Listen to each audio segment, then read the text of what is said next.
Okay, so let me hop into this. What's up, Dr. Vibe? How you doing? Everybody, if you see Dr. Vibe in the chat.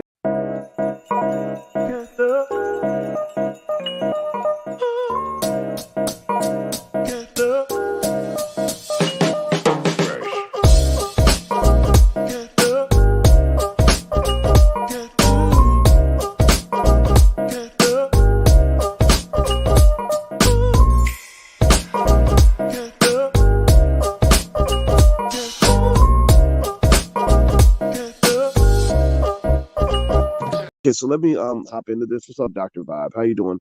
Everybody, if you see Dr. Vibe in the chat, everybody go follow the Dr. Vibe show.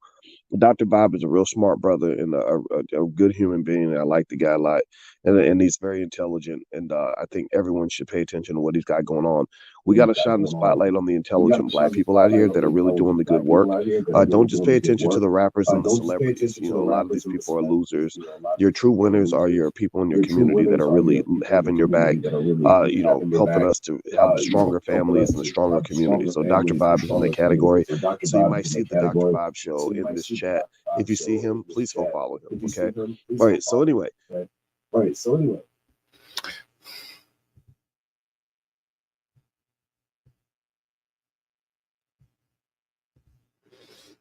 There we go. What is up, everybody? It's Dr. Vibe, host and producer of the award-winning Dr. Vibe show, the home of epic conversations, and I'm the home of epic conversations. 2020 Best Podcast News Award winner, 2018 Innovation Award winner given out by the Canadian Ethnic Media Association. I also co-host and co-produce the only online show in the world for dads and fathers. It's sponsored by Dove Men Plus Care. I'm having some technical challenges today. All right, that's back. But as always, it's the morning vibe. We're broadcasting live on July 21st. Hope everyone's keeping blessed, highly favored, a magnet for miracles, and a solution for someone's problem. And yes, I told Ryan I got some things up my sleeve with today. A shout out from Dr. Boyce Watkins.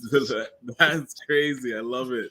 So, and sorry for the technical little bit jib, but that we'll clean it up. Monday will go a little bit smoother. But there it is. Yes, Dr. Boyce. I didn't ask for it. I couldn't afford to pay him to do it.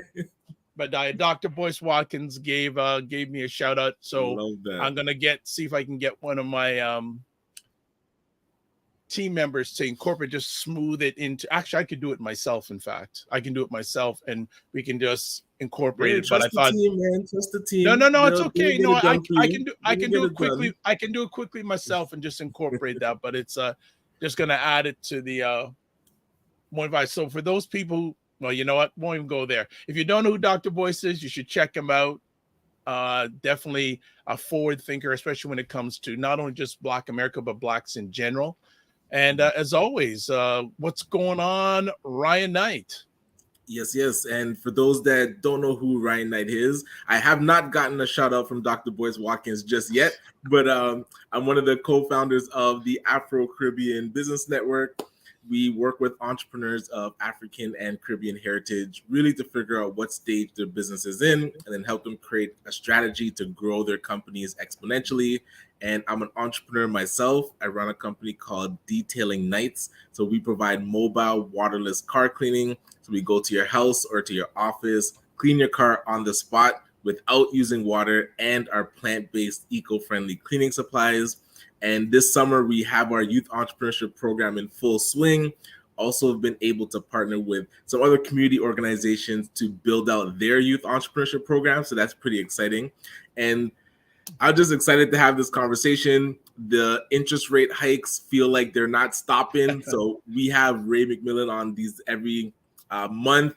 And so much things percolating in my brain to ask. Well, okay. So the thing with Ray, I said on Monday's conversation, if you watch it live on the replay, come with questions, put them on the Discord group.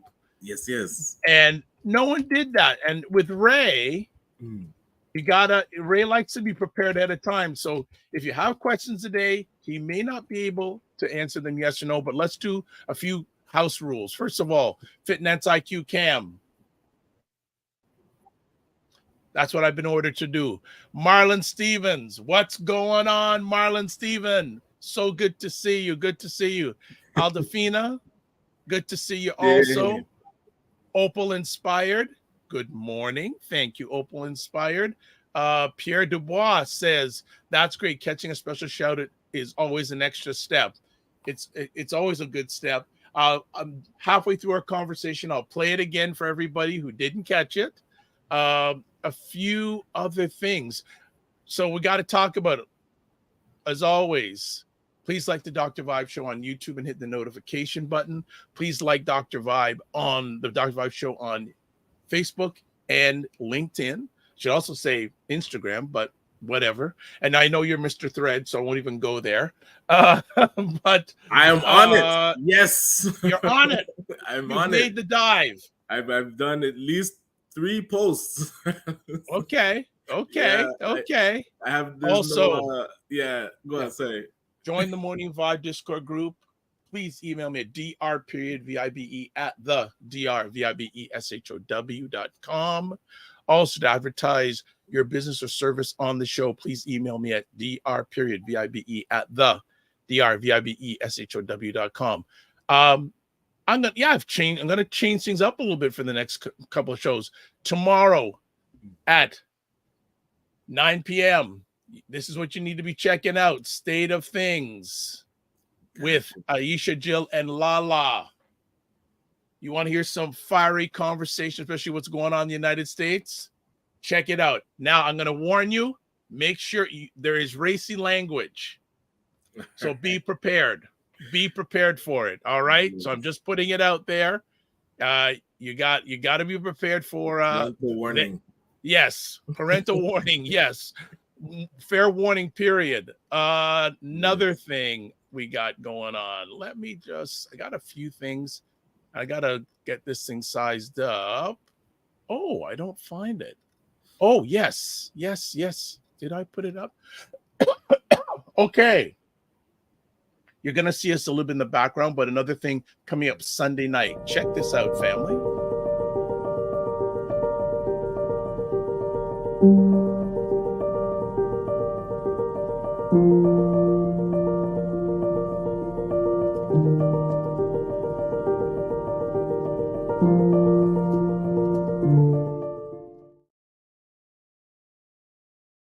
All right.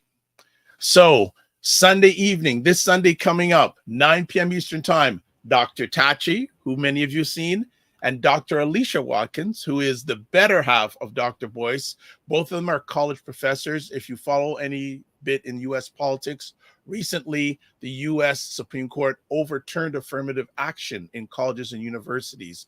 So I've been able to bring both of these powerhouses together to talk about the impact from a Black lens on the overturning of affirmative action in America, in the college and universities. So check that out live, 9 p.m. Sunday evening.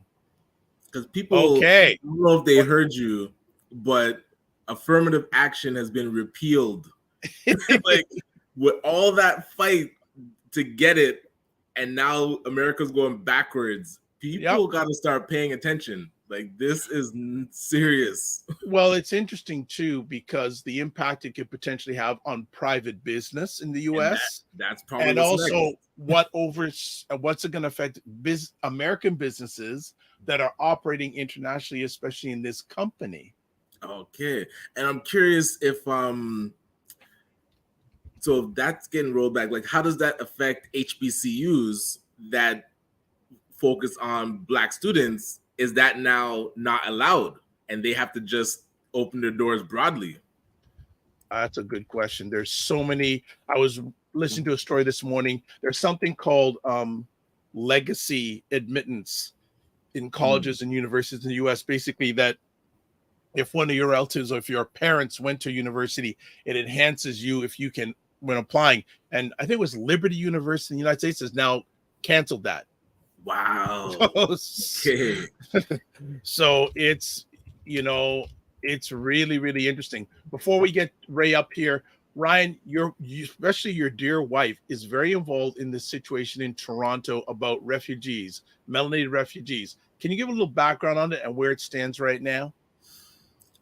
Where to start? So one thing that one thing that I didn't realize is that this issue with the African refugees coming to Canada and then being in Toronto and downtown Toronto initially has been really percolating since 2 months ago, like about 2-ish months ago. But it really hit the headlines, I would say, within the last week when more community organizations and representatives have gone downtown to advocate on their behalf. I know there was press conferences held at the corner of Peter and Richmond to talk about the issue. And then there was a temporary solution put in place where the gentleman, Mohammed Fatih, owner of Paramount Foods, he covered the cost to get the refugees moved, and Revival Time Tabernacle Church on Dufferin, near Dufferin and Finch, was able to take them in. So he was able to cover some of the costs to get them there. So buses came down, picked them up, brought them to the church. So now at the church now, we have over 200 asylum seekers, again, at least getting stabilized to say, like, in a place where they're not sleeping on the street. So people have to realize they were in, like, outside for weeks. And this is something that I don't think people realized when they first heard that refugees were, outside and being on the street. At first, I thought it was like 2 to 3 people. And then when you hear it was over 200, now we're starting to understand the gravity of the situation. So now being at the church, we went down there. My wife's a registered nurse, and there was a call out to see if nurses could support. So she's been able to volunteer and go back down. And I know other churches have also opened up their doors. There's a big push against the federal government to provide supports. Trudeau did announce that they're putting together about $97 million. So Olivia Chow also announced that money is going to start getting put to finding housing and better shelter for the refugees. So one thing that she forgot to mention is how to get in contact with the city if you do have spaces to rent. So we've been trying to rally community owners, people from our community that have spaces to rent, so that they can get in contact with the city so that can get covered and we can get people housed. We've been working behind the scenes to support employment efforts. So with some employment agencies being able to go down and start triaging, seeing what their status is, if they have their resume done, if they have identification. And I know they've been getting help with getting bank accounts. So a lot of things in motion. Yeah, a lot of movement. Yeah, one thing that it really, it amplified the gaps in our community when these crises happen. And the organization that's needed is at another level. And so I know we're very good at doing stuff, and hey, we step up, we support. But this is actually a question that I would ask you to put towards Dr. Alicia and Dr. Boyce Watkins. What are their thoughts on how the Black community responded to a crisis, and what should be in place in order to do this better going forward? And again, not to say when a crisis happens, but just overall organization. And this is something that Errol Gibbs, our mentor that wrote the Black Empowerment Manifesto, talks about, where we need a Canadian Black think tank so that we can put these types of questions and preparation strategy to a think tank so that we have a process. When an immigrant comes here, what is the process that the community does to support them? Where is that written down? Like, that is something that should be standard so that we're not begging and struggling and trying to figure out what to do on the fly. There should be protocol, but it takes time to put together that kind of strategy. Okay. Well, and I would love to hear Ray's thoughts on it too. We're gonna ask him. Okay. So it's interesting. You're bringing a lot. First of all, thank you for everyone who's stopping by. Like, we've got a core family here that's is here almost every Monday and Friday, and there may be something coming up in the fall. I ain't gonna discuss, but there's something maybe happening. But we have some people shouting out of Africa with love. Good morning, all. Michael Kuto is in. Well, I don't know if he's still in the building, But yes, Michael, Hey, Michael, good we to need see to you, get you Michael on. I need Coutu. to reach out. I've MP reached Michael out to you. Coutu. We need to get you on here. I'm going to try again. Maybe, I don't know what the best way is to get a hold of you. I do have your email address. Maybe I'll send a video email message. All right. Opal Inspire says, wow. I think she's saying wow to the short shout out by Dr. Boyce of the Dr. Vibe Show. Good morning, Tim Frey. Hope you're doing fine. Hey, Tim. Stephanie O. Cook says, great work in regards to your wife, yourself, and many others in regards to that, the refugee challenge. Ryan and I were speaking early or late last night or early this morning. I'm going to make an effort today to try to get in touch with the pastor at Revival Time Tabernacle to have her come on Monday. So let's pray that happens in regards to that. Fitness IQ says, awesome. Well, awesome, Ryan and Cher, by the way. My wife has been a true leader in absolutely. She actually brought it to my attention. Yeah, just being present. And a lot of times she looked me dead in the eye and said, what is ACBN doing about this issue? And it's a valid question. And what are some of these other GTA based, you know what? And this is probably not a situation just in Toronto, but nationally. Right. This would, like you said, this would be a good rallying cry for collaboration between these organizations, but nothing's happening. Well, one thing, so a joint statement is going out from the Black entrepreneurship ecosystem to let the government know that we want to economically rally around the refugees. All right. So, well, I love the statements, but I also want to see it back with action with the members. Yes. Karen Rowe, good morning. Karen. Michael says anytime. Okay, I'm gonna send you a video message, Michael. To anytime. Listen. Mark that. All right. Everyone's side here. We're gonna be pursuing Michael Coutu. All right. Okay. He actually says, and Christopher says, greetings, Vibe and Night. Good morning, Christopher. He says, same number. Okay, I will text message you because I've known. I'm going to say this honestly. I knew Michael before he got into politics. We go back a little bit. Nice. And then Fitness IQ goes, yes, sorry, Ryan and Cher. Cher and Ryan, by the way. Because remember, he married up. All right? Okay, we have taken up too much time. And once at the third Pride of East Month, we have Ray McMillan coming on, dropping knowledge about mortgage, real estate, etc. And he always has a great following, great audience of people that come on. And so, Ray, please apologize. We squeezed into your time today, but we have Ray McMillan here of the McMillan Group doing mortgages since 1999. Him and his son, mortgages since 1999. So, Ray, good morning. Sorry for the delay. Good morning, gentlemen. How you guys doing? No delay at all. It's a very important conversation we need to be having. Good stuff. Hope my audio and video is fine. Audio's a little delayed, but it's okay.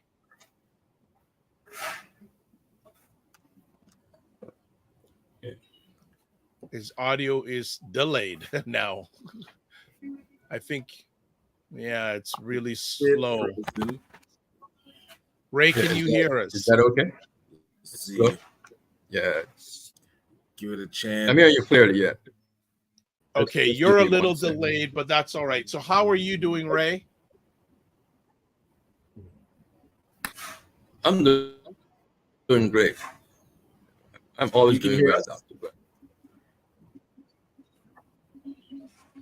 So, Ray, what are your thoughts about this refugee situation before you get into our main topic today? Well, what we're seeing is nothing new. There's always been preferential treatment to refugees from certain countries. In my opinion, I think it's economics, right? I mean, the refugees from some European and Middle Eastern countries have the ability to very quickly contribute to the Canadian economy. They come here and within 6 months to 2 years, they buy real estate or they start businesses. You look around, you see all these shawarma restaurants all across the GTA. Many of those people who have those restaurants came here as refugees. So you really always that disconnect. The other challenge we have is that the Black community, as we call it, is not homogeneous. It's very, very diverse. And for many of us who live in the GTA or in Canada, we don't know a whole lot about the rest of the Caribbean, the rest of the Black world. I mean, so, there's in many parts of the world that we have no idea what's happening. So what we see, in my opinion, is a lack of our own information and education on issues that affect Black people globally. So if we don't know what's going on globally as Black people, why do we expect anyone else to know or to care? Right. Right. So, I mean, I think it's the responsibility and the onus is on us. I mean, Brazil has the largest Black population in the Western Hemisphere, outside of the African continent. And very few of us know what goes on in Brazil with Black people. There's a large Black population in Mexico. So there's been issues since the end of slavery that have affected Black people in many parts of the Western Hemisphere that for us who live in parts of the Caribbean and North American cities, we are totally clueless that. We depend on mainstream media to get their news drips. And they're not reporting stuff as Portland does. I mean, I remember watching from refugees crossing into Quebec sometime in the winter. Yep. It was like minus 4 degrees Celsius, right? And I don't think anybody in Toronto knew about that situation. And I just stumbled on it one day while I was just browsing through YouTube, right? So, I mean, I think the onus is on us. And I really applaud Cher and Ryan for bringing the conversation up, because it's a very, very important conversation. We were worrying about interest rates while people were trying to save their lives. I mean, come on, guys. Interest rates will fix itself in the next couple of years. The refugee crisis in many parts of Africa, it's an ongoing process. It's never going to fix itself, right? This is being raped by many people in all the nations. People are leaving not because there's bombings by military aircraft. They're leaving because it's a choice between life and death. Something that many of us who live in beautiful North American cities can't even start to comprehend. Right? Lack of education, lack of health facilities, no job. I mean, unemployment in many parts of the Black, even in the Caribbean, youth unemployment is above 30%. Right? You finish school at 16 years old and you're unemployed. That's what you do. You have to figure out what your next move is. Unemployment in Canada is, I don't know, was it 4 or 5%? You know what I mean? So let's think of the differences. So it's our responsibility. And I mean, you do a great job, Brian, having these conversations when you get on. We have to continue doing that. Right? And, and it comes back again to housing. We spoke about housing last week on our last conversation. We don't own any kind of housing. We can't help anybody. Exactly. You don't own any apartment building. You don't own any hotels. You don't own anything. So ownership is the key solving the problem.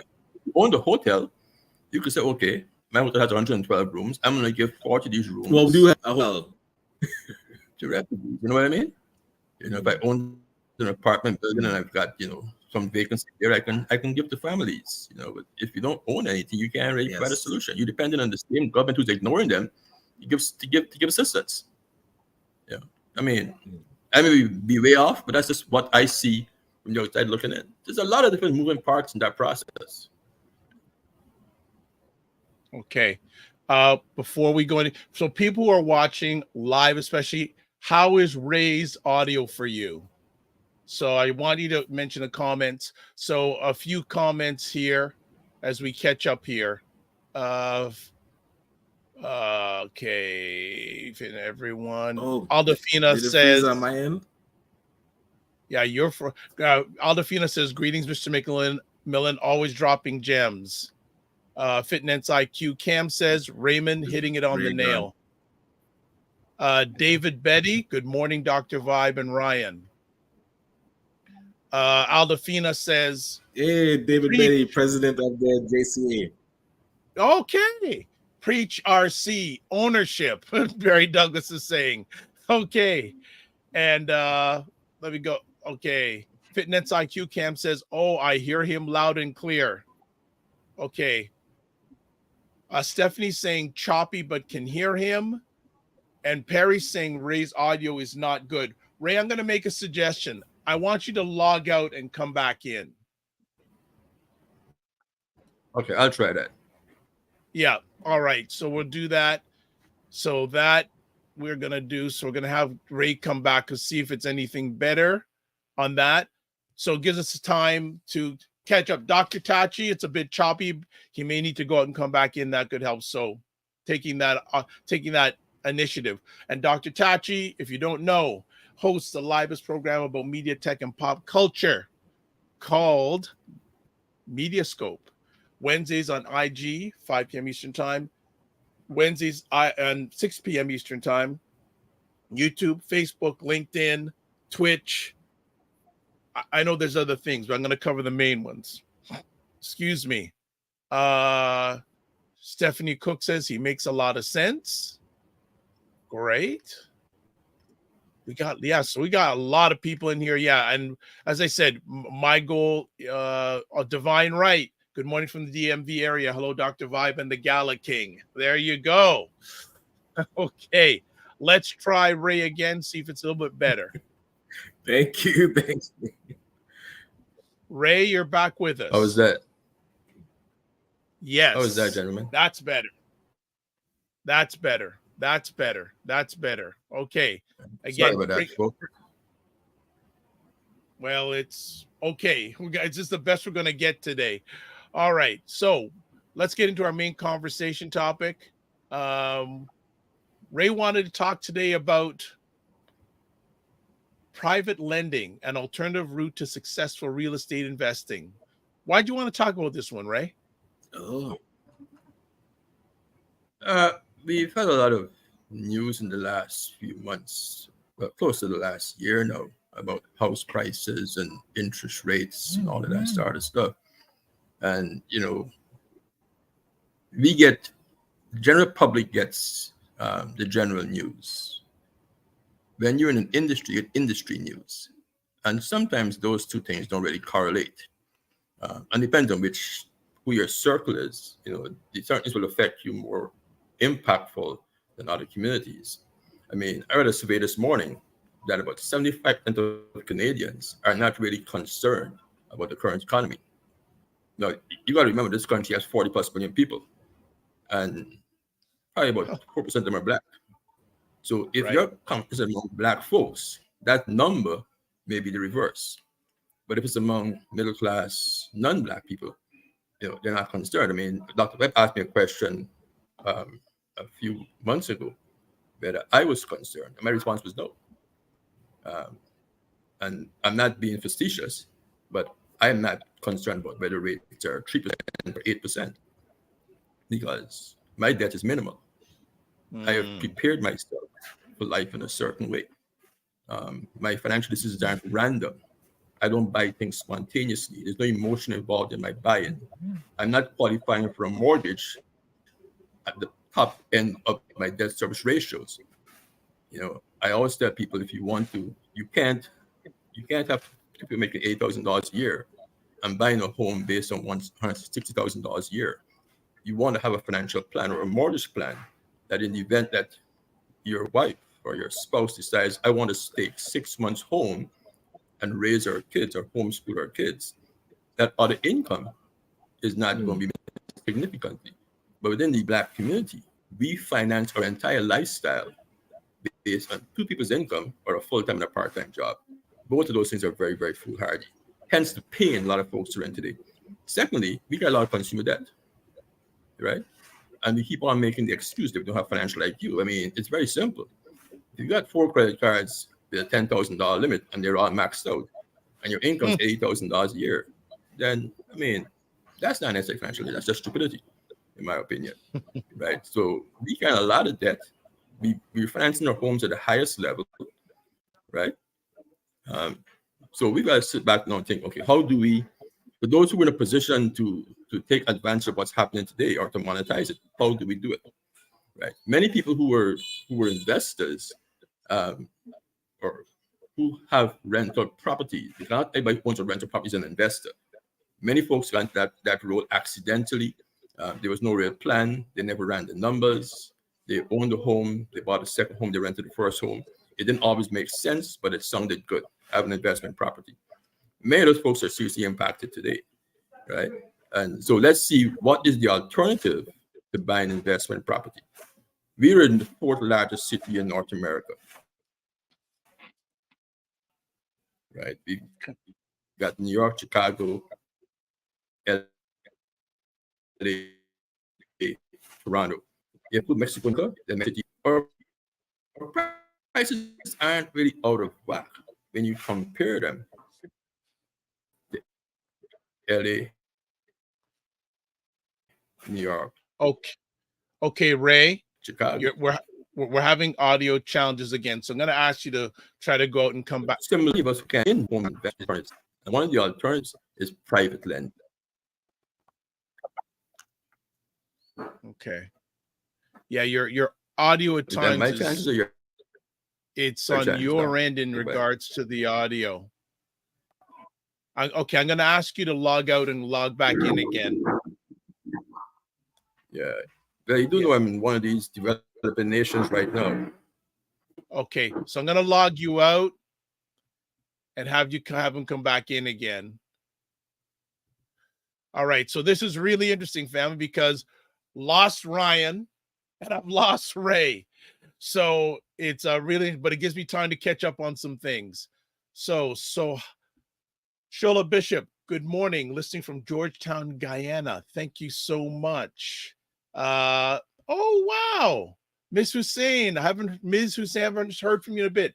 Private lending has had its place among us, and with banks not shifting on stress tests and debt service rates, so fit in where you get in. Good morning, the autumn. Dr. Tachi, I don't know if he's using I don't think he's using his phone, but there's definitely a Wi-Fi issue going on there.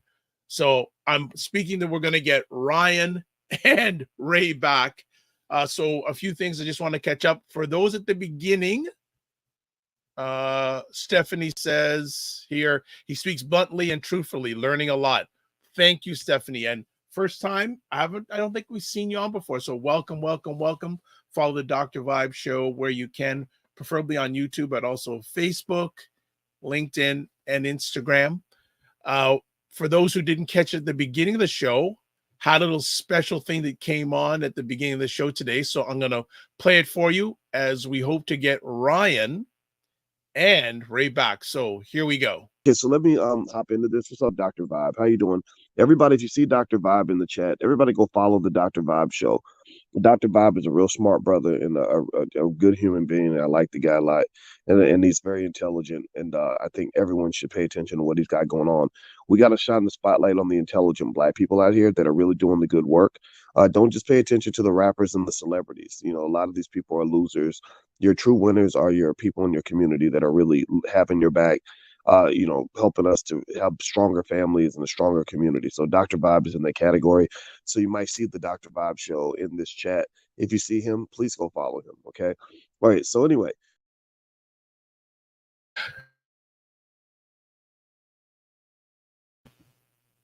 That's Dr. Boyce Watkins giving the Dr. Vibe show a shout out. I didn't pay him because if I tried to do that for pay, I couldn't afford him. So just wanted to drop that off. And let's just check out our comments. Ray, we're going to get Ray back in just a second. Shirley J. Oh, sorry. Pierre Dubois. Any lending needs to have a local component to it. Local banking has been decimated by corporate banks acquisitions over the years. That removes an access step for small businesses seeking lending. Plus, many businesses are operating like a platform. So new options are desperately needed for businesses to survive. Dr. Tachi goes to me, how awesome is that? I'm truly humbled. And with Dr. Boyce, give me a shout out. And Fitness IQ Cam, watch you. I learned from you, Dr. Tachi, and especially Fitness IQ Cam. Okay, I think we got everyone coming back now. So first things first, let's see if we get Ray back. Okay, Ray, are you with us? Okay, Ray is frozen. Let's see if Ryan is back. Ryan, are you back? That doesn't sound much better. I think so. Okay, I think so. Let me know Ryan, if I'm we've coming got through you okay. back. Ray? Okay, Ray is not 100%. Okay, so what we'll do is we'll just continue on with on open mic, so to speak, until hopefully get Ray come back with us. So Ryan, what do you want to? We want to continue about this situation about the refugees. Well, Ray said something really interesting around ownership and us being able to have that bandwidth or the buffer to support. So those that own homes, having sections of the home that you can open up. But he also mentioned like owning hotels and apartment complexes. So I only know one gentleman that owns a hotel. So Isaac Olawalafe from Dream Realty and Dream Developments, he owns a hotel. And one thing that I'm not sure if you saw the announcement from Olivia Chow saying to get in contact with the city if you can rent, so that you can get compensated through this $97 million that the federal government has put in place to support housing and to make sure that the people that are here now get into an employment situation and then don't get caught up in I don't know the exact word for the. Typically, they'll be underemployed, and how do we get them into the careers based on their skills as soon as possible? So yeah, but and I'm not sure if employment falls more under provincial, so we are a level of government as well, but something to keep in mind. Okay, so Ryan, I'm seeing you're having some challenges again, internet-wise. I'm speaking that you're going to be staying on okay. Shirley J, Black Canadian content creators. Good morning from Moncton, New Brunswick. Wonderful, wonderful. Definitely, if you're a Black Canadian content creator, certainly check out that organization. They're on Instagram, Facebook. Great helps with that. Dr. Tachi says, yes, multifamily can be fruitful. We're broadcasting live for a bit on Instagram. We're talking about right now the refugee issue in Toronto just for a bit before we get Ray McMillan coming back on talking about private lending. Good morning, Robert Small. How are you? Long time no chat. Let's see if we can get Ray McMillan back on now. Ray. All right. Hey guys, how was that? That seems to be the best it's been all morning so far. I think we're getting there. We're getting there. Let me tell you guys something. For those of you who want to migrate to the Caribbean and South America and all these exotic places, be prepared yourself for a whole cultural adjustment in terms of banking, technology, transportation, and basic amenities. So if you want to have perfect internet, perfect cell service, and amazing digital banking services, stay in North America. I'm just saying, I mean, a lot of people have this romantic idea. Moving to the Caribbean is such an amazing experience. Well, it is if you enjoy spending your entire day in the beach walking in sand. If you can't get stuff done, it can be very, very challenging. I've been out of Toronto for the last 6 weeks. I mean, you guys know I travel quite frequently in parts of the Caribbean, South America. So, I mean, you know, it's one of the things. You know, I was going to do a segment on relocating to the Caribbean.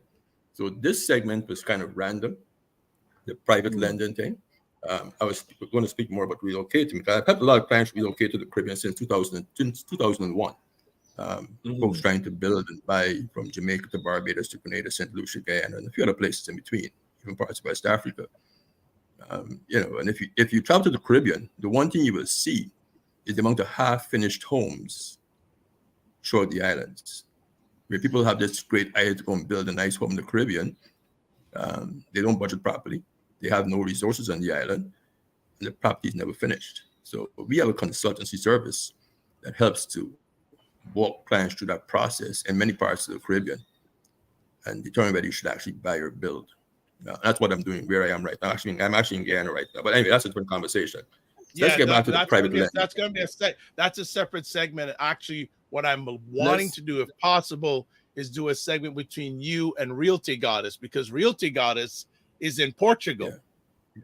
Oh, so if we can get both of you. Yeah, I did see your message, Dr. Vibe. Yeah. So I do apologize for not responding, but I will respond before the end of the week. Well, that's between No today and tomorrow, problem. so my apologies. Yeah. Again, about the private lending. So we've seen a lot of changes in the last little while and a lot of stress by a lot of homeowners. And how do we, who have access to funds, not take advantage, but provide solutions while making money? And one of the ways to do it is by private lending. And I'm a former banker, so when I worked for the major banks, private lending was at times the scourge of mortgage lending. When you work for the bank, you have private mortgage. What are you doing? That makes no sense. Yeah, yeah. Private lending is not always people who have bad credit or are delinquent or become primarily very problematic. Many times it's investors who are trying to renovate a home. It's somebody who's doing a custom build outside of a major urban center. It's somebody who's self-employed, who can provide the necessary income documentation to qualify for their mortgage in a major financial institution. And at times it's also somebody who has serious challenges. They're probably in arrears, they're in default, and they need help. Contrary to popular belief, folks who are going to default on their mortgages aren't always necessarily people who bought their home recently. In most cases, it's people who've owned their home for 10 years or longer, sometimes 15, 20 years. And they're going to default usually when there's an illness in the family, a death in the family, a divorce, marital breakdown, and there was no process in place to take care of those eventualities. So it's not necessarily always somebody who's got a 480 credit score, got a bunch of judgments and delinquencies, pays everybody late. That's not necessarily always the case. While there is a segment of the population fall into that category, it's actually a very, very small percentage of people who borrow money privately are in that category. Right. So how do we lend money privately? You can lend as an individual, which means that yourself, Ryan, or yourself, Dr. Vibe, if you got a few $100,000 in the bank, you can lend money to an individual as a mortgage, either as a first mortgage or a second mortgage. You can lend as a corporation. You can set up a limited liability corporation if you're in the US, or you can incorporate here in the province of Ontario or across Canada, and you can lend in the name of your corporation. Private lenders are not regulated. It's basically a free-for-all. Everybody has their own rule book. Everybody has their own topics that they're interested in. There's no real guidelines. Those who do it successfully work very closely with experienced and competent mortgage professionals. They work with very, very good real estate lawyers, and they have a process. One of the things I always say to people is if you get involved in anything in life, in business, you have to have your nose in place first. What are the things you will not do? So if you get involved in private lending, you have to determine what will I not do? What kind of properties I wouldn't do? What kind of files I wouldn't do?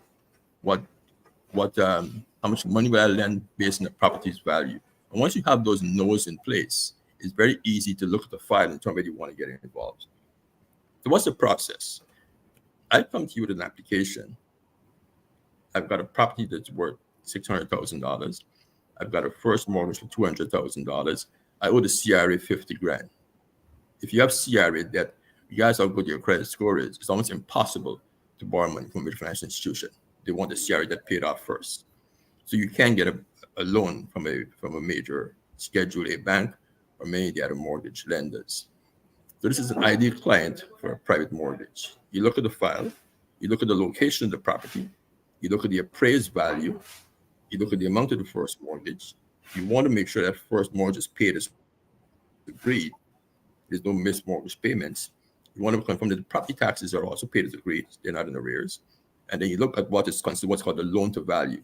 Loan to value is critical in private lending. What that is the amount of money I will lend against this property based on its appraised value.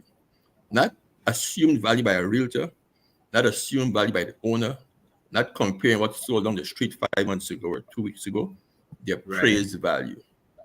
You hire an appraiser, they go in there and appraise the property. They take photographs of every single room, and they give you a value on that property and the length of time it will take to market. So you will say, I will only lend up to 75% of the appraised value. So based on the $200,000 mortgage, the $50,000 second you were going to lend them, you're somewhere around 45% loan to value, relatively safe transaction. Most private mortgages are between 3 months to 1 year. And as a lender, one of the first things you want to determine is what is the exit strategy. You want to determine, okay, if I lend you this money for 3 months to a year, how do I get it back? I'm not interested in renewing this mortgage with you. I'm not a bank. I don't make money as a private lender renewing my private mortgages. I make money getting paid out, right? So you want to determine with whoever you're working with, how do I get my money back at the end of the term? And usually it's a case where that person will go back to a Schedule A bank or a B lender or a mortgage investment corporation and pay off your mortgage and discharge it. That way you get your money back, right? Who is part of your team when you're a private lender? First, you want to have a good real estate lawyer. And I said real estate lawyer who will act on your behalf. Secondly, an appraisal firm. And you want one of the top appraisal firms recommended by a mortgage professional who understands the nuances of appraisals in different geographic areas. An appraisal firm, an appraisal in a rural property with wellness septic, an appraisal in a house in Brampton or Durham or in Washington, D.C. is not the same. It's very, very different. So you don't want an appraiser who is located in Toronto trying to appraise a property in Collingwood. That's a waterfront cottage. They're not familiar with the market. They can't determine the values and the time to sale, right? Next, you want to work with an accountant, right? Because as you start making money with your private lending, you want to make sure that you're compliant with the tax laws. Whether you lend to a corporation or through your own name, you have to pay tax at some point, right? And then you want to find probably a mortgage professional or a financial advisor who has access to quality clients, who can help you to screen those clients, who can help you to look through a credit report and understand it. As I said, we're not focused on credit scores, but you want to understand what's going on in that credit report, right? Because you don't want to take on a problem that you can't get out of. And then you have to remember whether you want to do first mortgages or second mortgages. I was on a call a few days ago with an old friend of mine who I haven't spoken to in a long time. First met them back in the 90s. And they sent us a message they want to do private mortgages, but they don't want to do first mortgages. And I asked them why. And they said, well, it's less risky. And I said, well, I don't necessarily think so. Because if you've got $500,000 to lend, and you're going to do two private mortgages at $250,000 each in first position, that to me is more risky than lending 10 second mortgages at $50,000. You've now diversified your portfolio in different loan to values, different property types, different geographic locations. So if one goes into default or goes into real estate litigation, you can better manage that process. But if you lend in first mortgages and you're not extremely experienced, and one goes into litigation and it drags on for a year, you can quickly erode your financial resources. So understanding what you do, why you do it is very, very important. Now, how do you make money as a private lender? Simple. Fees and interest rate, right? It's not cheap money. You're doing a first mortgage at somewhere between 9% and probably 11%, and you're doing a second mortgage at somewhere between probably 11% and 16%, plus the lender fees. And you can set your lender fee anywhere from 1% to as high as 5%. And then there's other costs in there, like your inspection costs. If you miss a payment, you charge for the NSF charge. All the legal costs and the appraisal costs are paid by the borrower. So every single cost is the borrower's responsibility. So, as the lender, you have no upfront costs, none. All you do is basically look at the application, review it in its entirety, and then determine whether the file interests you or not. And then you send it off to your lawyer. And in all cases, you will lose two lawyers because you want to make sure that your borrower has independent legal counsel. Prior to probably 10 years ago, you could use one lawyer if the amount was less than $50,000, sorry. But in recent years, they've determined you need to use two lawyers. I've always used two lawyers. The last thing you want is a conflict of interest, particularly a client who's in a crisis. They don't want to say they were coerced or forced into a situation. There's a lot of predatory lending out there. And what we have to remember is that when a client is in crisis, sometimes they get short-term memory loss when the crisis is over. So people quickly forget what their situation was a year ago. And if they speak to someone else 6 months from now after you fix the situation, they will wonder, well, why did you do this? Well, you didn't see the crap that they were sitting in 6 months ago.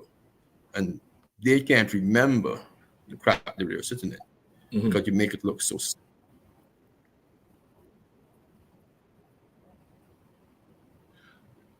Okay, we are up to speed here.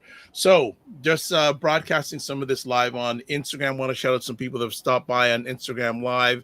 Ron Lewis Photos, Love Cleaning GTA, DG, Dr. LJ Speaks, Everton Rodney, Tanika Insight.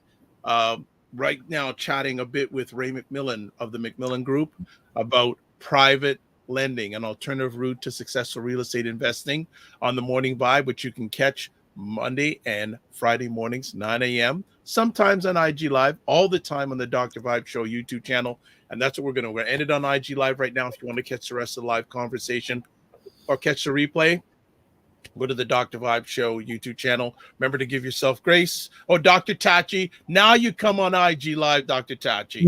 Dr. Tachi, I'm shutting IG down. You got to go back to YouTube. So that's what we're going to do. Remember to give yourself grace and don't just manage your time, manage your energy. IG family, later. All right. So just catch up on some comments here. Dr. Tati says, okay, you're in the Caribbean. And also about what you were saying, Ray, about he's not lying about living or hanging out there. I go, Ray, it's not that bad. A young man named Stefan McMillan goes, 100%. Shola says, one of the reasons for unfinished homes is the unscrupulous contractors in Guyana. Unless you're prepared to spend years in the justice system, there is no accountability. Pierre says, I like the phrase, have your nose in place. I like that. Latanya says, okay, let's see if it's going to come up here. Always great listening to Sir Ray McMillan. Best advice. I didn't know he was knighted. Okay. And Naleen Prasad says, good morning. Yeah, Naleen, where were you? You're one of our stalwarts when Ray comes online. Okay. And Dr. Tati says, yes, I'm still on YouTube. Good. So we're caught up. Ryan, do you have any questions for Ray? I was curious the talk around becoming a private lender. Typically, what do you see as that amount of money that private lenders start with? I know you use about $500,000 as the example. Do you typically see that as the benchmark? You can start with smaller amounts. I mean, ideally, the more money you have access to, the more you can mitigate your risk. The higher the return, the more risk you'll be exposed to. However, you can start with as little as $50,000, $40,000. You can lend anybody money, even just $10,000. Now, as mortgage brokers, we don't do private deals that are less than $30,000 because the fees that you incur as the borrower don't make sense. I mean, let me break it down for you, right? You come to us, you want to borrow $15,000 because your property taxes are in arrears. The lender's going to charge you $2,000 in lender fee, right? The mortgage broker is going to charge you, which is us. We're going to charge you probably. I mean, Stefan can determine what his fees are. I mean, I haven't done a mortgage since 2018, but when I did mortgages, my fees are around $3,000 my fee, right? And you've got two lawyers involved. That's not $2,000. So what's the math on that? You're about $7,500. Close to 10. Yeah. You want to borrow $15,000. So it makes no sense. Right. So I've got to lend you around $25,000 for you to get your $15,000. Right. So, and so those kind of transactions, when the client looks back at it 3 years later, as I said, they've got short-term memory loss. So they forget the situation they were in. They're about to lose their home. And all they remember is all these fees they were charged. But you're actually in the tertiary money market. It's the most expensive place to borrow money, right? So we tend to start at around $50,000. And I'll tell you why that figure is actually a good figure. Many folks who buy homes today in the GTA, who sell to buy, have no money in their pocket.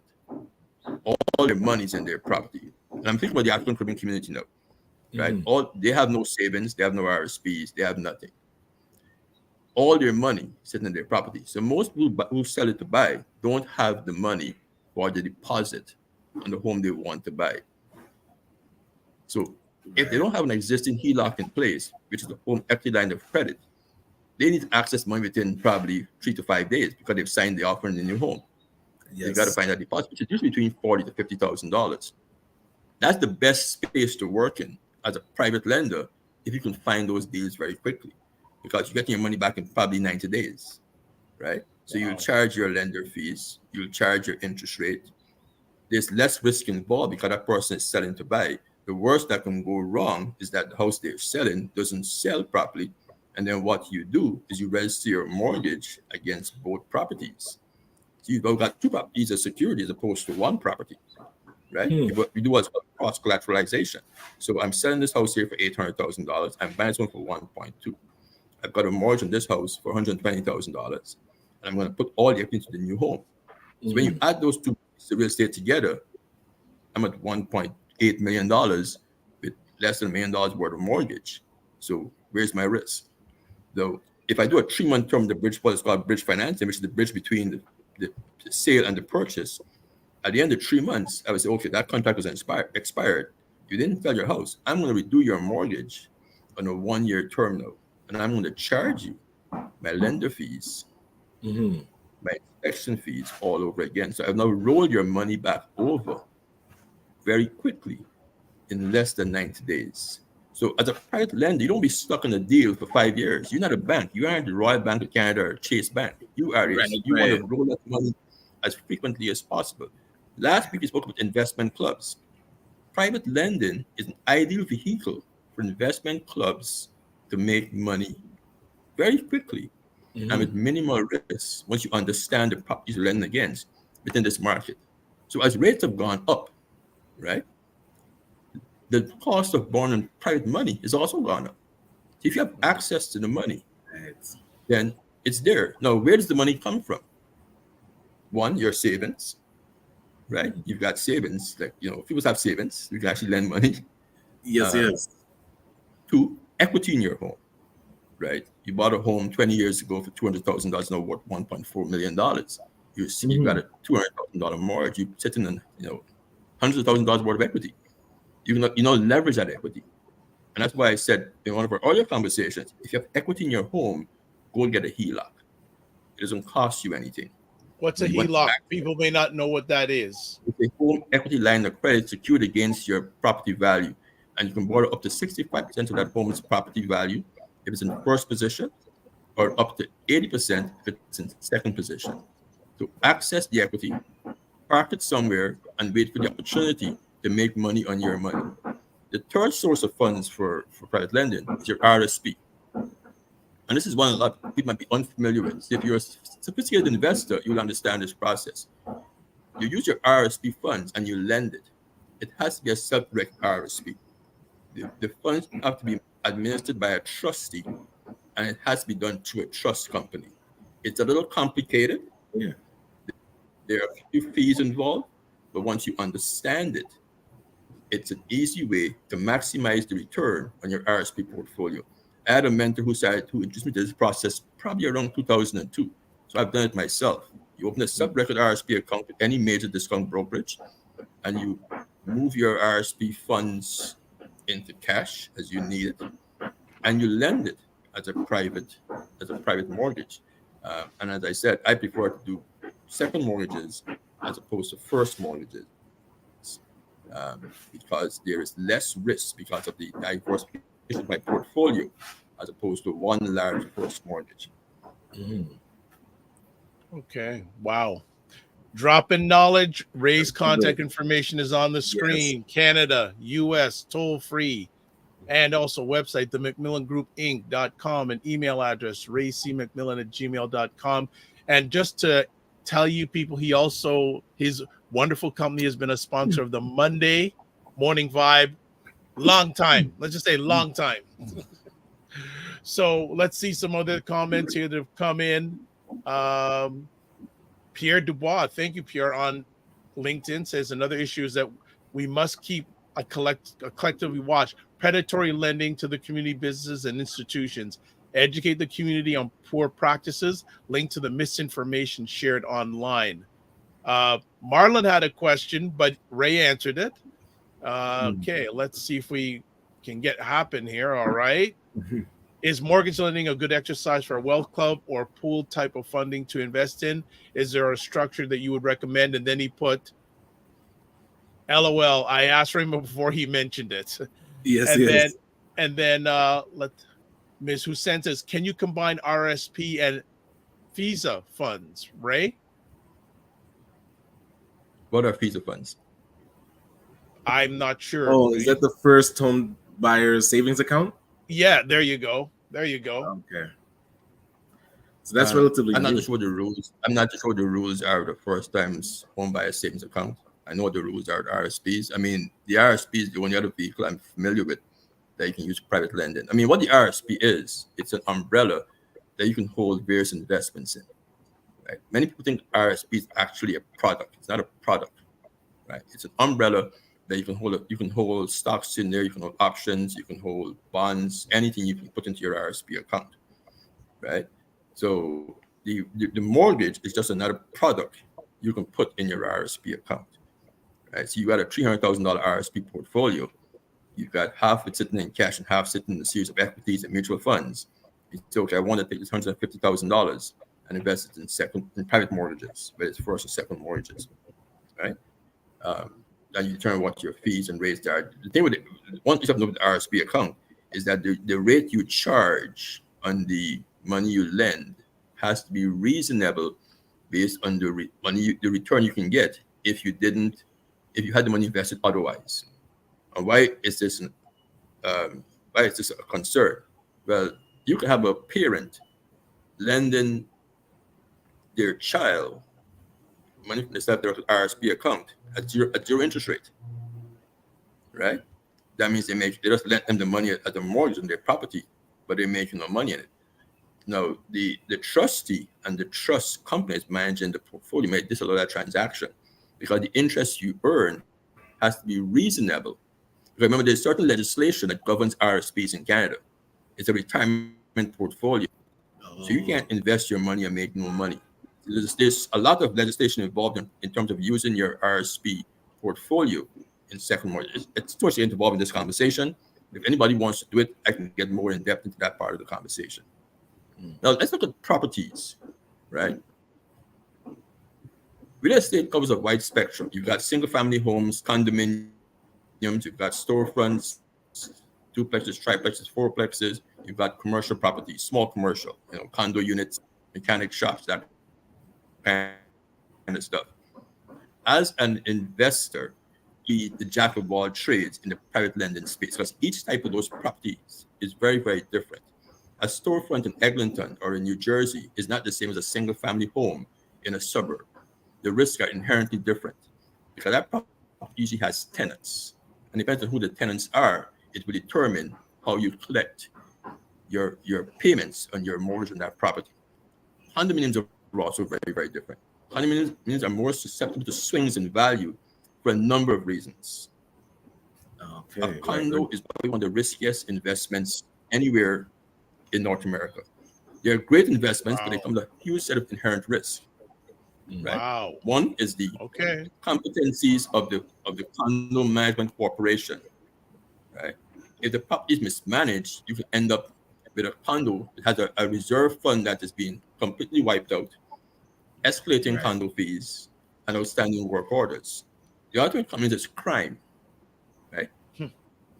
If there's crime in a condominium, there's a murder, drug trafficking, prostitution, excessive, well, that's not crime, but excessive Airbnbs, it could negatively impact the value of the condominium. So when lending against condominiums, you have to be very careful in assessing the asset that you're lending against. You want to look at the historical sales in the building. You want to see if the sales have been, if there are many units for sale, You want to see if the values have been declining. You want to take a look at the reserve fund of the condominium. You want to look at any outstanding work orders. And if you are comfortable with what you see, then you want to determine how high am I prepared to go based on the value of this condominium unit. Most people who lend private mortgage against condos will really go beyond 70% of the value. Because if the value swings, and they can swing 10, 15% very, very quickly, you won't be able to get out of that mortgage. You have to force a sale and get all your money back. Okay. In my almost 30 years of lending on behalf of private lenders, we have never lost a deal. Never. We've had deals go into default, but we have never lost a deal for any of our lenders. And I've worked with a lot of small lenders and a lot of larger private lenders. We analyze their deals for them, whether it's small commercial, it's a condo, it's a rental. The ideal property is an owner-occupied single-family home, townhouse, semi, or detached home. Why? People will more likely try to save their home than an investment property or a commercial space. Yeah. Because their home is where your family is. So the ideal property for lending as a rookie or a new private lender is a single-family home in a major urban center. Nothing fancy, right? The less expensive the home, the better off you are. You want to stay away from very, very large mortgage, very large priced homes. Many folks will come to you, so my house is worth $5 million. I'm only trying to borrow $100,000. But if they're going to default on that mortgage and you have to force a sale, it's a lot harder to sell a $5 million home than an $800,000 home, right? So, and those are the things you have to understand as a private lender. That's why it's very important to sit with someone who has experience in that area to determine whether this is the process for you. Our current portfolio is about 70% non-bank mortgages. That's our current client portfolio. So we do most of what we do is private lending and alternative lending. We haven't done a first-time home buy with a 5% down payment in probably 10 years. Wow. Gotcha. It's not our niche. So we understand that space very, very well.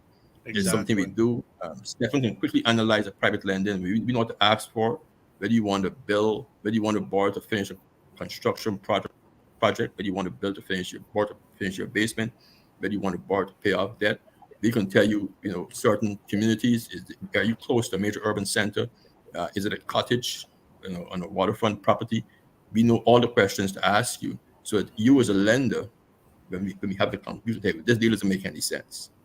Right. This deal is a good deal. We can move this deal 6 months or a year from now to this institution and get you paid out. But that is the most important part of the conversation. How do I get my money back?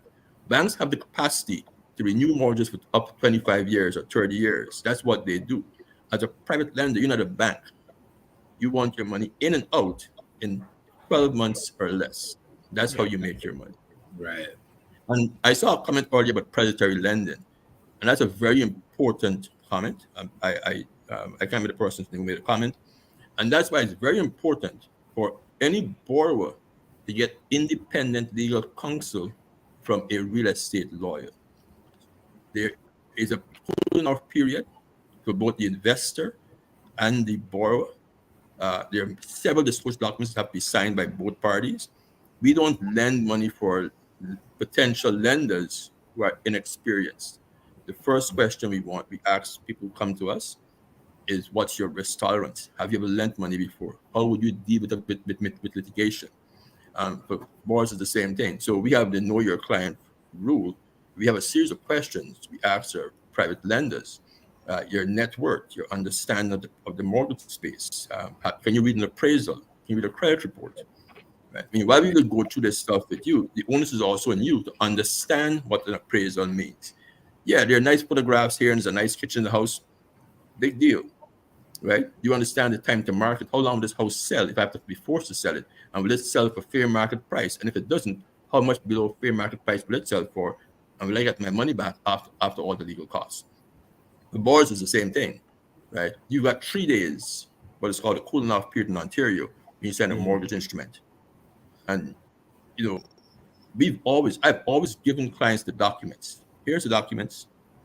Don't sign it right now. You go home, read it, ask us any questions, take it to your lawyer, take it to any lawyer. I don't care who you take it to.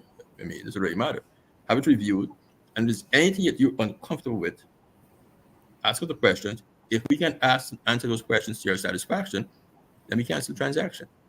Because sometimes when you see what you are doing to solve a problem that might be able to fix itself in 6 months, the private mortgage may not be the best solution. It may put you in a worse situation. Sometimes it may make sense to sell your home.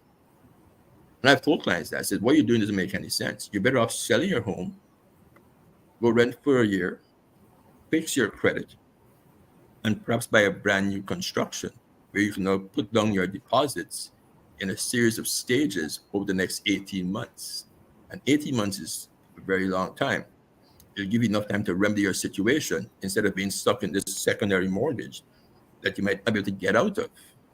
So, I mean, and the larger that secondary mortgage is, the more cognizant you have to be of the cost of being in that situation. I mean, on a $300,000 second mortgage, it's not uncommon today.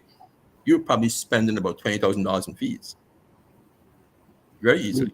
Yes, true. All right. Interesting.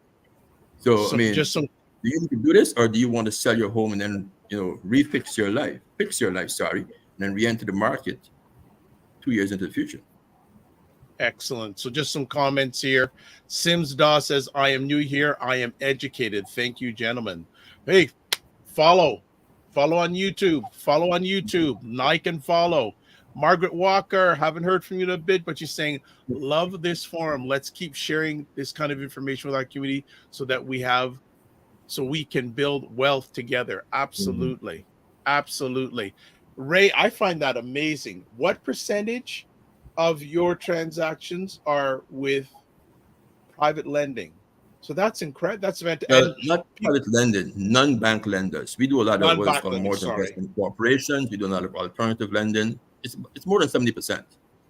Wow. I mean, we did our first TD mortgage this month. I think it's the first one for the year. So a lot of what we do is actually, I mean, it's a reflection of the situation we're in. And that's why I think let's have this conversation, because while many people are worried about interest rates and inflation and all those things, how do you write it out? And then you have to remember that a private mortgage is interest only. There's no principal being paid to your mortgage, right? Sometimes you can actually hold back all the payments. In a larger mortgage, you have clients who got a lot of personal debt that's killing them. It's stifling them. It's okay. We'll lend you this $300,000 or $400,000 second mortgage. We're going to hold back all the payments. So on a $400,000 mortgage at, let's say, 12%, that's a $48,000 mortgage payment every year, right? Yeah. So some individuals might think, well, I can't afford that. But okay, we have a reserve fund, and we will hold that money back or hold part of it back, right? So we have a reserve fund where if you can afford to pay, $2,000 a month, we'll hold back $30,000, and then we'll apply that payment to your mortgage every month.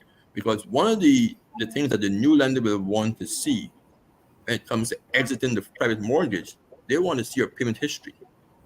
Yep. And that's why many institutional lenders, I mean the big banks, are reluctant to take over first mortgages that were previously a private first mortgage. They will easier consolidate a institutional first mortgage and a private second than take over private first, because they're under the impression that because most private lenders, we only lend against equity. We are not overly concerned about your income, whether you're salaried, commissioned, or unemployed. We are primarily concerned with the equity in your home. Now, many lenders will want to see the ability to make your monthly payments, but it's not always a priority. And the lower the loan to value, which is the amount you're borrowing based on the property's appraised value, the easier it is to borrow money. So you've got a person who's probably in their 60s or 70s, they retire, they're in a pension, they can't afford the house they're living in, but they've got all this equity. The house needs repairs, they've got debt. There's a lot of seniors in this country with a lot of debt. right? They've helped Yep. children, they've helped family members, they've got credit card debt. They're spending more than they make. Because it's a big adjustment to go from making $80,000 a year in salary to making $30,000 a year in pension and still have a mortgage. Yeah. So many folks don't adjust their lifestyle to that significant income drops. You'd be totally surprised at the amount of 65-year-old folks and older who are carrying large mortgages and significant debt. Wow. So that kind of individual, right, you might not necessarily optimate private mortgage. There might be other mortgage solutions that will better work for them. But in the event that's the only option, right, you want to make sure that you have the payment history on that mortgage when you implement it. That when you're ready to renegotiate mortgage for them 6 months or a year later, and they go to a major financial institution, you can see that the private mortgage was paid as agreed, because the new lender wants to make sure that they aren't taking on a problem. Wow. Like knowledge bombs going all over the place today. My goodness. Wow. And people are not leaving the conversation. Like, there have been a high amount of people on this live and they ain't leaving, Ray. What you done to them? Ray is messing them up. Ryan, any comments? But I think it's important for us. Sorry, Ryan, go ahead. No, it's all good. Go ahead. I think it's important for us as real estate investors, particularly as African and Caribbean folks, to understand the alternatives. You know, like, I remember I was introduced into private lending by one of my mentors when I first started the industry. And after Sabbath, they would get into their car, he get into the car with his children, and they'll drive around Toronto, and he would point out to his children all the properties that he had private mortgages against. Wow. And when I heard that, I mean, that's interesting. So, I mean, for most of us, you've got $300,000 in the bank right now to invest.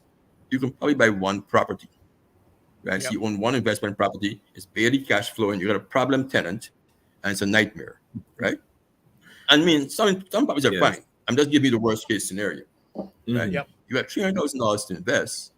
You can now put that money in probably 5 or 6 second mortgages, prime property, good loan to value. You understand your risk, and you've got an interest in that property, because you are now holding a mortgage on that property. So on Saturdays, you drive around with your family, and you point out the properties. Now, I've got this property in Caledonia. I've got this property on Monument Boulevard. I've got this property on 112th Avenue in Brooklyn, and with your family. So your family understands the process of private lending. The most successful private lenders in the GTA are generational. The person who introduced me to private lending many decades ago is deceased several years ago. Of course, that about 10 years ago. So, and the process has not stopped. So their children have continued to do it. I think Marlon asked a question earlier about having investment groups lend the money. That's one option. But the other option you've got is you can pool some of your closest friends or not so close friends and listen, let's do this together. I'm going to take $100 to my home. You've got 10 people. You've all owned homes from equity. You each take $100,000 out of it, right? Set up a corporation. You now got access to $1 million. And everybody, as the deals come in, you sit down and you find a team you want to work with. That's your lawyer and your mortgage professional. And you sit down and you determine that we now lend small seconds or medium-sized seconds against these properties. And what you do is you register each mortgage under the name of the individual who advances that money for ease of accounting. So it's not registered to the corporation. There's many ways to do it. So it allows you now as a group to mitigate your risk. And it allows everyone to understand the process of lending. And then one person quarterbacks the entire team. I mean, I worked with an individual who had unlimited access to money. And when I first started doing the business with them. I'm thinking, man, this dude is wealthy, because I never sent him a deal he said no to, right? I mean, I sent him a deal for 200 grand. He said yes. 50,000. He said yes. I could sign him 4 days in 1 week. I'm thinking, man. I mean, he used to be a builder. This guy's a lot of money. So one day I went to his home and we sat there and we having a conversation. And he says, no, it's not all my money. I lend on behalf of my family. Every single cousin, brother, in-law, brother-in-law, sister-in-law, daughter-in-law, everybody's part of this process. Okay. So they had a group of about 40 people in their family and access to tens of millions of dollars. Wow. Gotcha. But the important thing is understanding what is involved in private lending, understand the inherent risk, and knowing how to lend to monetize those risks. Right? And that's by having the right legal team, having a good mortgage team behind you. When you see a file, does this deal make sense or doesn't make sense? And as I said earlier, knowing what you wouldn't do, having your nose lined up. I'm not interested in lending no property on septic. I'm not interested in lending on a storefront. I mean, everybody has their own type of property that they want to invest in. Some folks love commercial. I have one lender who always does commercial properties. He loves large commercials. That's what he does. They have a team around them who understands large, and I'm talking about large industrial spaces. That's what they lend against. And some folks love condominiums because in their mind, if it goes into default and they foreclose, they understand managing rental condos.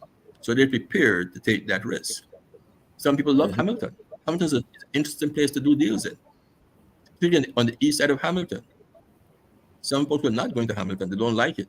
Some folks don't like Windsor either, right? Depends on where it is. You have to know, there's geographic risk, there's property risk, and then there's covenant risk. The covenant is the individual who you're lending the money to.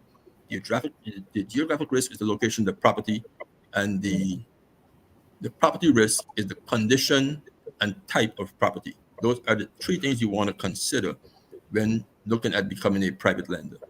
And once you understand those three things, you understand the risk you're prepared to take based on the return, then you should be pretty successful. Don't rush into transactions and own your no. Don't say no and then go back and determine that, okay, I changed my mind.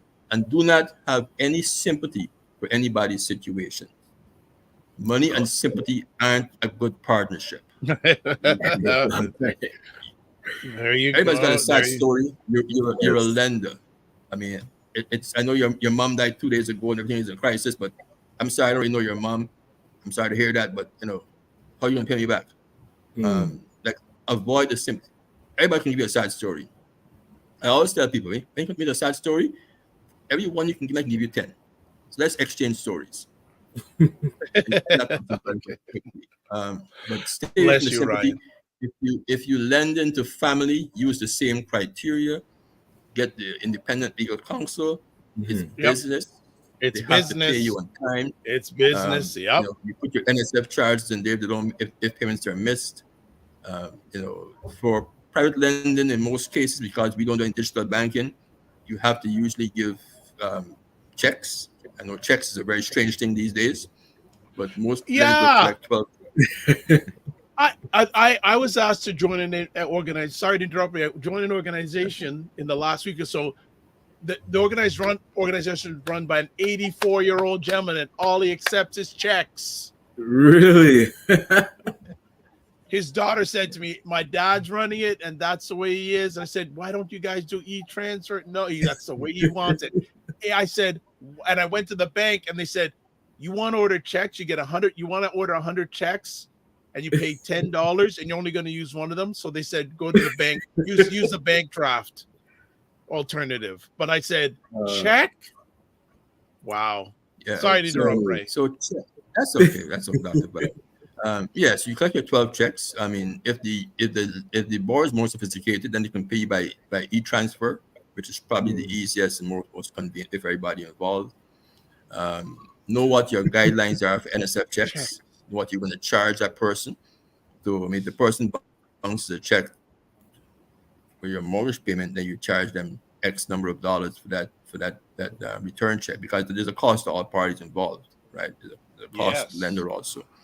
But it's just a lot of management, managing the process, understanding the process, and knowing what you wouldn't do and what you will do, and take it from there. And ask a lot of questions. Understanding the appraisal is very, very important. Condition of the home. You want to stay away from homes that have foundational issues, with mold in them and that kind of stuff. If a home has a leak, you may want to get a home inspection done along with the appraisal to make sure there is no other issues. There are homes that are former grow-ups where they had marijuana farms in the home. That's a very high-risk property. You want to stay away from that. Rooming houses are also very, very risky, because you might not be able to get it paid off as easily as you think, even though there's positive cash flow and it's a great location. So I will stay away from rooming houses as a novice lender. I will stick mostly to single-family homes, probably up to four units, up to a fourplex, townhouses, some condos based on the location. There's some geographic areas where properties have not increased in value in the last decade. I can name some of those locations for you. And they're all across North America. I've made quite a few of them across many North American cities. But you have to understand the real estate and the geography. Okay. I think we're going to end it there, because I know, Ryan, you got to go soon anyways. But Ray, I mean, masterclass plus today. I mean, wow. Just catch up on the comments. Dr. Tachi says, great information. Karen Rose says, Toronto's Black Business Forum. We need one of these. We need a Canada Black Business Forum. Elemental Notes says, good morning, gents. Hello. Margaret says, Ray is dropping gems, bombs, and bars. All right. Thank you, Ray. Divine Right says, the knowledge that he is sharing is priceless. Also, Divine Right says, instead of families working in silos, let's work together. Fitness IQ Cam bars. Margaret Walker says, having the right team is important. I've come to realize that not every lawyer knows about real estate investing. Please outline the key persons that should be on a solid team. I think Ray did that. Dr.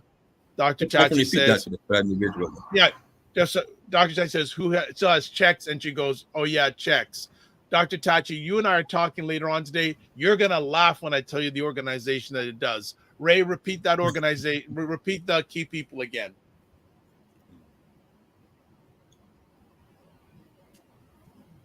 Your first member of your team is actually a good real estate lawyer, an experienced real estate lawyer who understands private lending. Okay. Your next member of your team is a experienced mortgage professional who does a lot of private lending, because they have to be able to filter out the deals on your behalf, help you analyze the deals. So if you work with multiple mortgage professionals who will bring you deals all over the place, you want your go-to person who can tell you whether this deal makes sense or not. Because remember, most mortgage professionals are good at what they do. Some of them are only focused on that commission check. So it's not their money they're lending. So they're going to bring you any deal, any crap deal, so they can make their broker fees. Okay? Right. Private lenders are very long term. As I said, the folks that I've worked with for more than 25 years. And my son has stepped into that relationship and worked with those same people also. So, it's, you want to maintain, one of the hardest things to build today is long-term relationships. Yep. Right. So I never focus on the short-term gain or the personal gain. The relationship is more important. The next member of your team or the next person you want to have access to is an appraiser. And you will need more than one appraiser, because appraisers are geographic. They only work in certain geographic locations, certain parts of the city, certain cities, certain types of properties. So you want to have a good appraiser, possibly a home inspection company if the property that you're lending on is a fixer-upper, or they're trying to there's problems with mold, or there's leaks in the roof, or that sort of stuff. Then you want a litigation lawyer, somebody who does real estate litigation, because in the event that you have to start default management on one of your files, you don't want to at that time start looking for litigation lawyers. So you want to have your pool of individuals who you can reference. It's important to have conversation, with those individuals. The lawyers that we work with, we are friendly with them. We are on a first name basis. We have lunch on occasion. So it's very important because, if you're investing, if you're leveraging your home and taking out $1 million out of your home and you're borrowing at 6%, the lend at 14%, you're doing what the banks do. You got a spread there. You got an 8% spread. That's a little more when you factor in the fees and all that stuff. You probably got about 12% spread where you're making your money.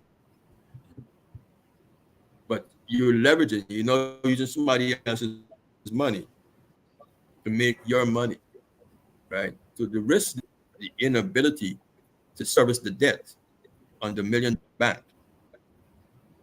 So you have to make sure that you manage your private mortgage portfolio effectively and efficiently. So to putting that team together is very important to make sure you do that. And for my U.S. lenders, the private lending process is referred to as hard money lending. So here we call it private lending. In the U.S., it's called hard money lending. It's lent basically against equity, loan to value, that sort of stuff. So it's a very similar process, except for the RSP part of it. Okay. Family, that's it. We kicked Ryan. No, Ryan had to leave, so he'll be back with us on Monday. Ray, as always, thanks for overcoming the technical challenges to bring the heat like you always do.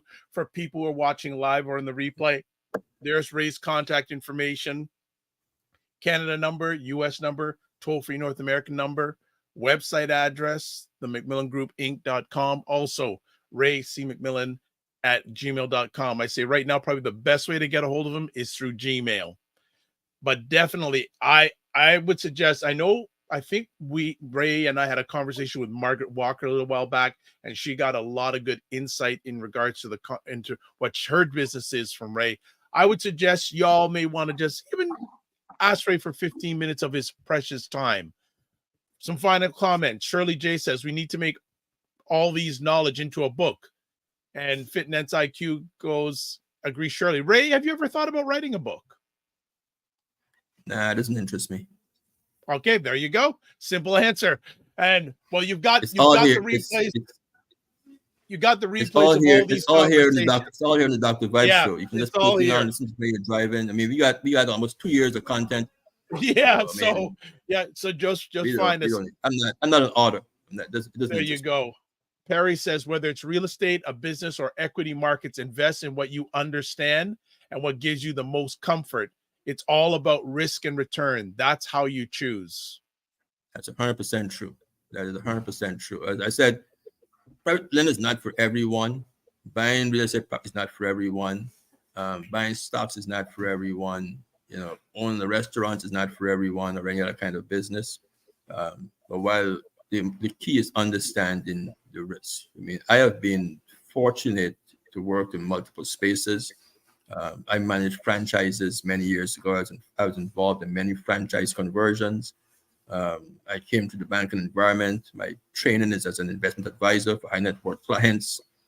I had a very active stock portfolio at one time.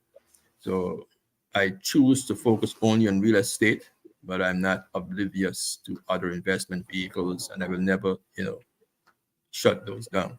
But I love the real estate space. It's what I love. I understand it. It's probably my DNA. You know what I mean? But yeah. I do apologize to the audience for the earlier challenges. It kind of threw me off also. It broke my rhythm. So if I sound a little muffled and confused in the first part, blame it on the internet. Ray, you done good. You're done good, Ray. No worries. Sims Dow. Sims, I hope you've liked. And I want to say that it looks like some people have liked the Dr. Vibe show on YouTube. So welcome to the family. Think you very much. Sims Daw says, looking forward to a session on the risks of purchasing a property. I do hope I haven't missed it.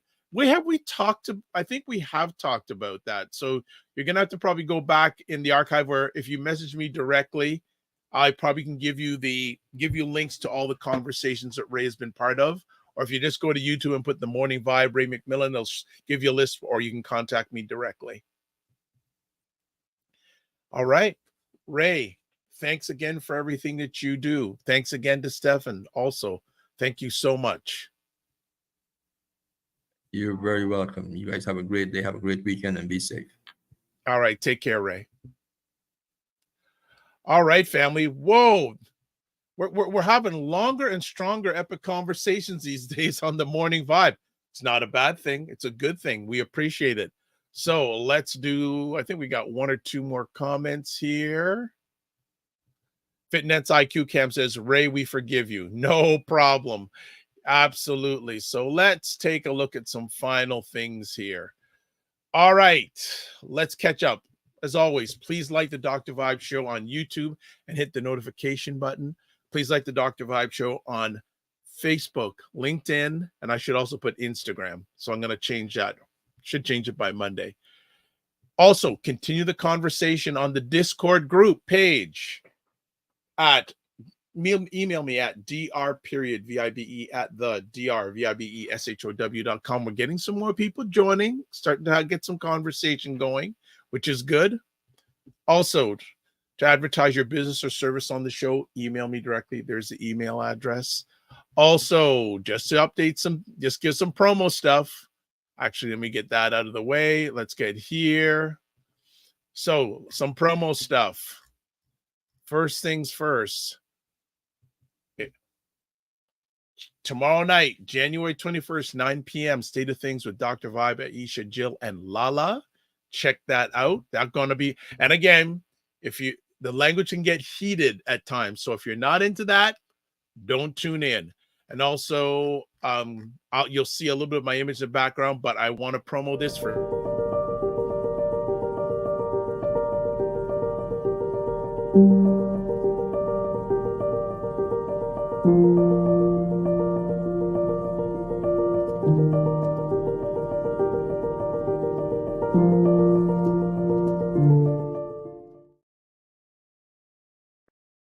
Okay, so that is Dr. Tachi, who's a regular on the Morning Vibe and other Dr. Vibe Show platforms, and Dr. Alicia Watkins going to be talking about the impact of the reversal of affirmative action by the United States Supreme Court in American colleges and universities, the impact on melanated people. Both of them are professors. Both of them have PhDs. Dr. Tachi has her PhD in mass communications.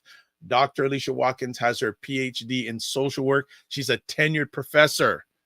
So check that conversation out live, 9 p.m. this Sunday, the 23rd of July, if I am correct. And Shola Bishop says, agree, Perry Douglas. All right. So that's it for today. What an epic conversation again, family. Thank you for taking the time to make it happen. As always, we close out with this. Live your life as a dream. If you can dream it, you can make it. Sometimes you have to get small to get stronger. Block assumptions, then aim bigger, aim better, aim higher, aim wider. Love, faith, and respect. Remember to give yourselves grace and don't just manage your time, manage your energy. Thank you for watching live on the replay. Like the Dr. Vibe Show on YouTube especially, and we will see you soon. Just follow. Take care. Be well. God bless. Peace well and keep the faith.